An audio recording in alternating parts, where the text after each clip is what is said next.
This is the first conference that I'd ever been to where it's EMS-specific. This was the first class that we had that was focused on EMS. This safety seminar is one thing that can kind of get everyone behind us, because everyone's concerned about safety. On behalf of the union and the Tony Mazzocchi Center and our illustrious trainers, I'd like to welcome all of you to our first ever EMS professional customized health and safety training.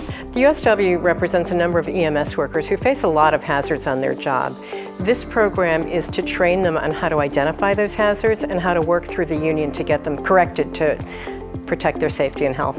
One of the biggest points of contention in our most recent contract negotiation, aside from pay, was our health and safety. There's lots of different hazards out there. You've got violence from patient family, bystanders, etc., to the ambulances themselves, driving, traffic, maintenance issues, air conditioning and heating issues, all kinds of things. And so health and safety is something that is extremely important to not only the union, but our members as well. We're the health and safety for other people in an ambulance that we need to also be taken care of by our employers. While I'm training my trainees, the first thing I tell them is you have to have safety of yourself first, because you don't want to become a patient.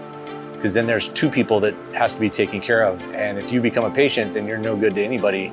I'm hoping that their biggest takeaway is that they can use the union as a vehicle to correct the hazards on their jobs and create a safer work life for themselves and their coworkers. The most important thing is making sure to tell people who are especially newer and maybe even younger that they have to be comfortable bringing issues up to management. We went over a scenario today where somebody wasn't comfortable addressing an issue and it ended up injuring a coworker, and you just can't have that happen. It gives us pride to be a lot more confident that I will have people backing me up when I'm out there helping my employees in our union.